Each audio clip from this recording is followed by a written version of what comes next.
was Kenya Rugawa MK Movement press conference. General advised that we should have these periodic conferences. At least we should have a conference every once a month or twice a month to clarify and also to let you know of our next agenda. Today's conference, we shall majorly focus on 2 or 3 items. One will be the Chavazinga's wedding. Then the other one is the merger of all groups. And then the other one is the team building activities taking place throughout the country. Especially the Chigezi team building activity, which will take place this coming Friday in Chigezi. We have a statement as regards to Chavazinga. As you are aware, on Friday, on Sunday, this last Sunday, my brother Robert Chagulanyi made a statement accusing General Muhoozi and his father of being behind just not going for the royal wedding. As MK Movement, we want to categorically clarify this and distance ourselves from those baseless claims. General Muhoozi was not responsible whatsoever. He wasn't in charge of issuing cards. He wasn't in charge of making guest lists. He was also invited as a friend of Chavazinga, and he was requested to speak as a friend of Chavazinga on behalf of all of us, Chavazinga's friend. Neither did General Museveni take part in allocating an invitation list. A detailed statement will be read by Honorable Mawanda. Are you doing with that? Yes.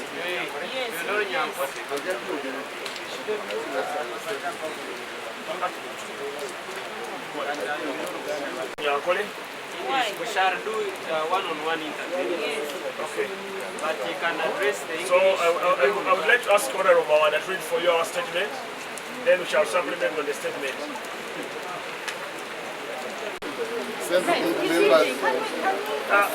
Can I do one request? Can we be orderly? Honorable Robert Chagulanyi, President of our National Unity Platform, yayogedde ku lunaku lwa Ssabbiiti nti yalemesebwa okugenda mu mbaga eya Chavazinga olw'okuba nti Mwami Museveni ne mutabanyi we bayita General Muhoozi be bamulemesa ne bateekawo security emulemesa. Security ya General Muhoozi oba security ya Mwami Museveni twagala kubakakasa tetulina nkolagana yonna, tetwalina mukono gwonna mu kakiiko akategesi mu kugaba kaadi oba mu kuyita abagenyi. Buli mugenyi yayitibwa obwa Chavazinga bwa Busoga. Era ffe twagendanga abagenyi aba Chavazinga bwa Busoga. So twagala okutegeeza muganda waffe Kyagulanyi, politics oyo ow'okwonoona amanya g'abantu, okubayingiza mu bintu ebitabakwatako, akikomye bunnambiro. Kuba ffe tetumwogerako, ffe twogera tukola byaffe. So naye twadde tumusaba afokasinge ku bibye ave mu nsonga ezitalina amakulu.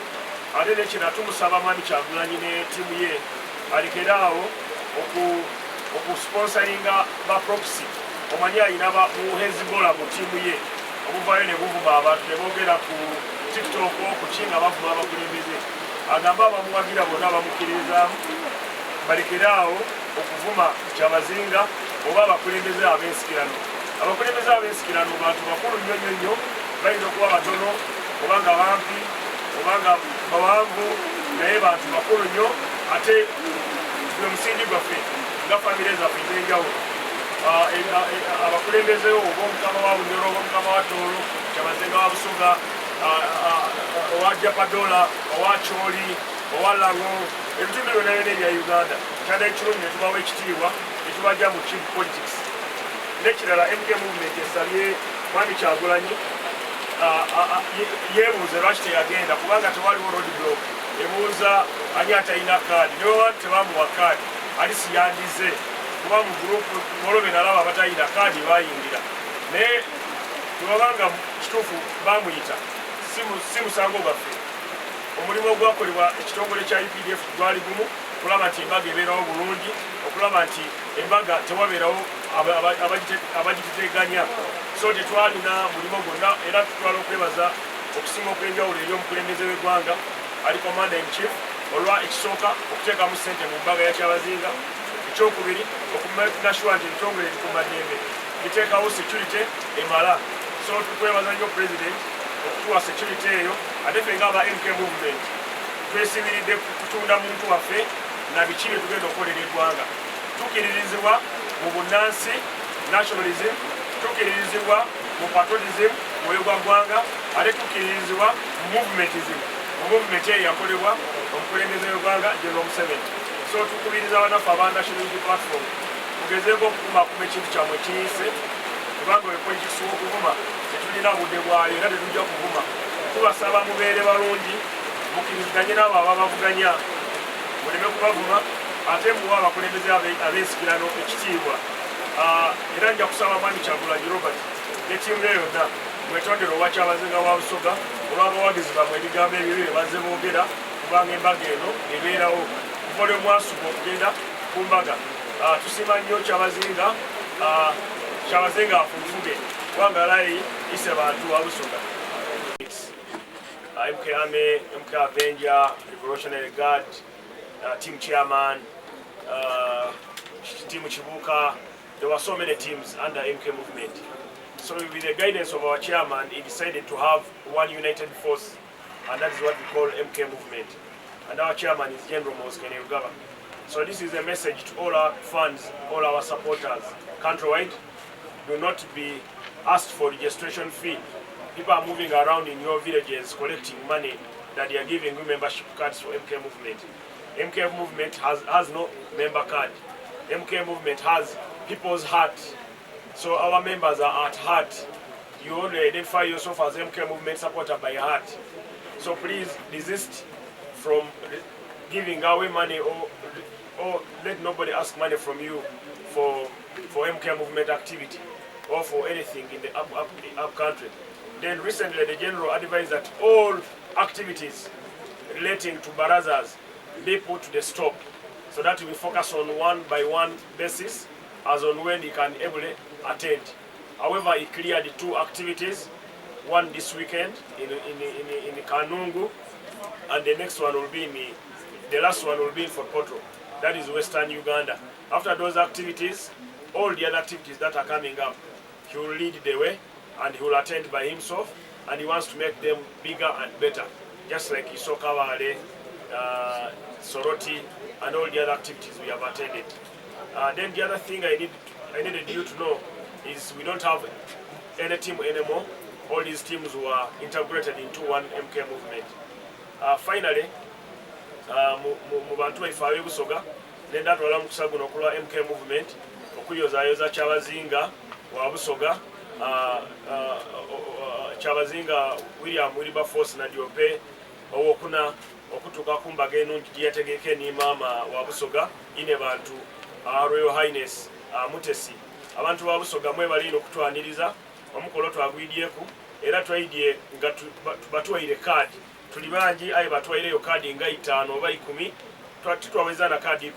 Twayida twakiikirira MK movement, twakulemberwa mukama waife General Moses Kainerugaba.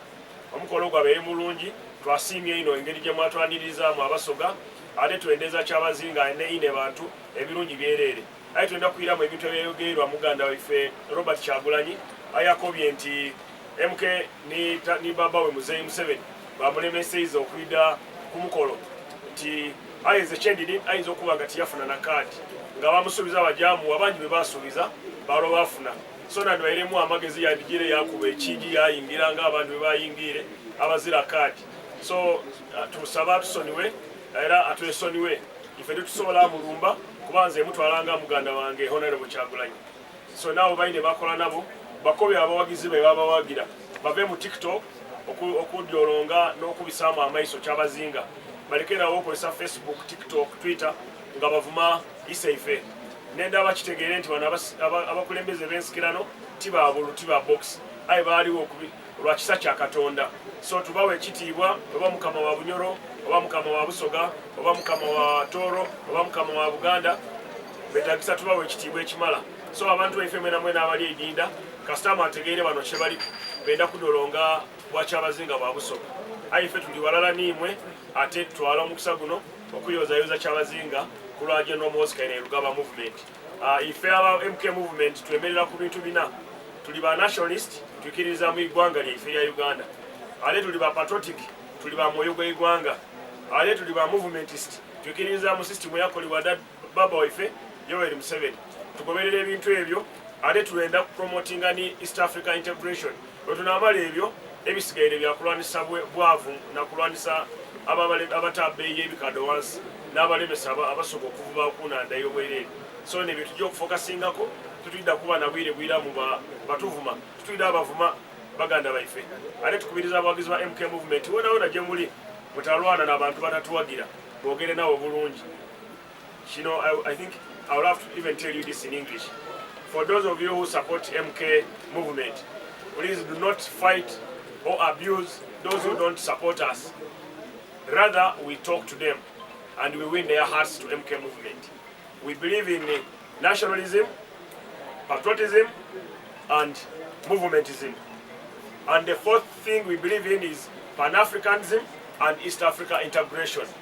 Then the core goal is we want everyone to be happy in Uganda. That is what we stand for. Iseve Chabazinga afunvuwe. Ensonga yo mu Uganda yamma. Roba chairman waffe Mwami Rugaba General yasalawo n'agamba ebibinja byonna ebyenjawulo ebyali bimu promotinga twegatte tubeere united force emu ng'ayagala okugyawo empisa embi ezaali zibaluseewo mu bibiina ebyenjawulo abantu abali batambula nga bajja ku bantu ssente nga babagamba nti okwewandiisa mu MK movement wetaaga ssente twagala ssente tugenda kukola kino na kino ebyagamba byonna ayagala biveewo byonna abeere ng'alina akakiiko kamu kakulembera era nga buli amukkiririzaamu ali mu kakiiko ako so ebibiina okuli tiimu chairman MK Army Avengers Revolutionary Guard tiimu Kibuuka ne tiimu endala zesogeddeeko ebibiina ebyo byonna byavaawo omukulembeze waffe katulina omu chairman ali omu General Mosca ne Rugaba alina abamuyambako okutambuza emirimu gye egy'ekibiina oba egy'ekisinde kino mu Western gendi mu Eastern alinayo ba coordinator Honorable Peter Ogwang alina coordinator Fadil Twale atwala Sebei Ogwang atwala Teso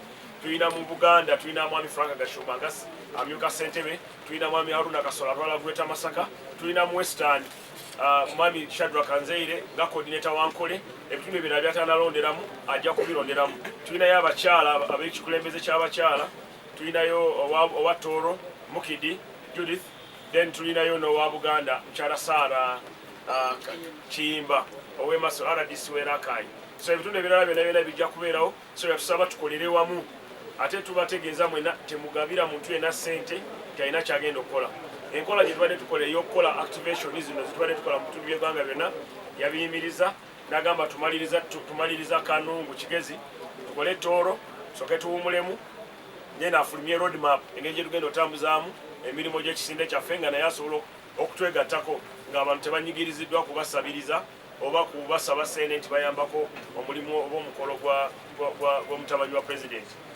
bwe tuyitwalanga oba bwe tumanyinga omukulembeze waffe chairman wa MK movement General Mosca ne Rugaba so no ebyo byaffe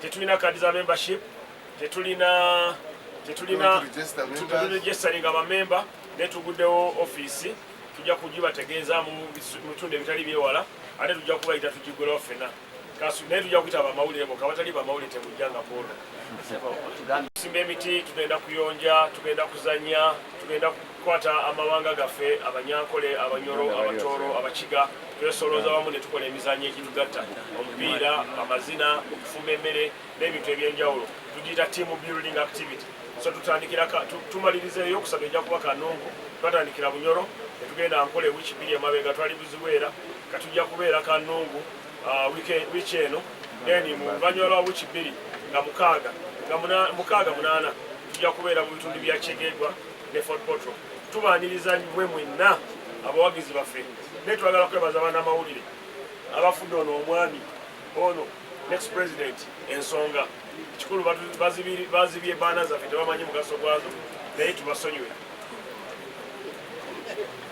kati nga omanyi bannange njagala kino okukitangaaza General Muhoozi yavaayo kennyini ng'ayita mu mwogezi waffe Andrew Mwenda omwogezi omukulu n'abagamba nti tewali muwagizi wakkirizibwa kubeera na namba plate n'ogirekako sitika ya General Muhoozi ne Rugaba omuntu yenna anaakwatibwa actually tujja kuvunaana poliisi ndowooza kubanga lwaki omuntu avuga namba plate ng'eriko kifaananyi kya Muhoozi yafuka ddi namba plate naye abantu bakozesa nnyo nti ono kati kyekitunda kuba ebiseera birimu abeeranga n'okudda waka n'akaveera ka Ssebaggala nga mu Kampala buli omu akwata sitika ya Ssebaggala ne kati ekitundu ekisinga okutunda mu ggwanga ekyetunze ky'amaanyi ye Mozike ne Lugaba.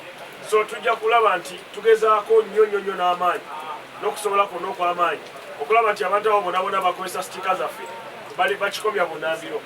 Nja kutwala omukisa guno omubaka waffe owa bitundu bya Busoga Mwami Moses Balyeku atwegaseeko agambye enkuba ebadde emusazeeko ey'ekyambogo kyayika abadde abasaidiza ejjinja eno sayina basanze bali mu kukola makubo ago ekkubo lisaze amazzi gasaze. So tujja musaba ayogereko gye muli naye tetukkiririza mu bantu babika sitika era abo bonna ababika sitika twasaba dda omwogezi wa poliisi Mwami Enanga babakwate. Tewali ali waggulu w'amateeka. Eya Muwooza eriko sitika ye, eya Balamu eriko sitika ye, ababikola babbi era bakondo ate oyinza n'okusanga nga banuuku. Okulembeze bwa MK Movement okuba nga tuviireyo ate nayinza okubeebaza okuba nga mwayita ku mbaga ya mwenemu ate nga eyatukulembera mwenemu ku saidi ya MK. So ife kula ife twebaza mukulembeze waife okuba nga ayenda amawanga gonagona. Etoro MK aliyo, Buganda MK aliyo, Busoga MK yaliyo, ate MK mukwano gwa baba ino era mubaire mubona nga ida enfunda eduwera abaire mu Lubiri abaire Kamuli abaire Buziga. So tumwebaza okuba nga embaga yaffe agyowesa ekitiibwa y'abakumbage. Nenda okwebaza bakyameni bonabona Honorable Mawanda, Dr. Balam, Lilian, Katunji abamuwerekera ku ngaida ebusoga ng'ate nize eyali kabakyaza ng'otule ku baba kubanga mu MK ebyebusoga nize abitwala. Ensonga ya muganda wange abasoga bamuweri n'amweta Ngobi kanisa yaife ey'Ebugembe Cathedral tiyali mu byakati kasaba nga eri embaga etegeeza kugayita mpeta muki mu kanisa eze yafuna kaadi yakujja muki mu kanisa kaadi bakoba atidda mu kyaki bwe tuva mu kyaki tujje ku reception. So nze ndowooza nti muganda nge yandiba yatwetondera nti tumusoniwe tiyasaba kuyida kuba ku mbaga yetu aye ife abasoga tukadakuza n'olwaliro asooka okujja yakyalira baba yamuyozayoza yamukaatwe bale kutoka obufumbo butukuvu. So eno ti nsonga y'amaanyi bw'abanga tiyasobola kwetaba walala ni saidi yaffe ya MK ogwo tubuga musango gwa Busoga. Ife ng'abasoga twayita buli omu era buli muntu yafuna kaadi oba tiyafuna kaadi emikolo gyali miki mingi emikolo gyali magomboola gonagona osobola okusalawo woonajja okuba otya nze tidda kujja Bugembe kanje enamutumba ebusiki tidda asala kujja kanje eruuka kanje emayuge ebuna. So yona yali emikolo ku kisaana ekirala. So embaga yali ya Busoga yona nga ya Uganda yona tulingirira ebigayita Uganda ebikulembeza Uganda ebitwala mu maiso tuleke kulingirira mikolo gyonka tulete programs daife dizimba ki Uganda ebizibu by'abana Uganda biriwo byetuyinde fena byetwetaaga ogemera awalala. Let us tubeyo tu meeting okwogera ku nkulaakulana y'enguudo twogere kusomesa abaana twogere ku economy twogere ku byamalwaliro kulwaki twegemesa ebintu bino ebitono. We are national leaders. Let us look at issues nationally. Let us not look at issues in a myopic way. Tulingirire ebintu ebitugayita. So ife ngaba MK naddala ab'Ebusoga twaniriza buli omu okuyida ku mbaga embaga ekajja mu maiso. Baba akaliyo mu Lubiri akajaguza era olwaliro nsaba baganda bange ab'esaidi ere nti muyidde tubaanirize muki mu Lubiri embaga ekajja mu maiso. Ebyange biddako mawolwaliro. Okay, thank you so much. CBS FM.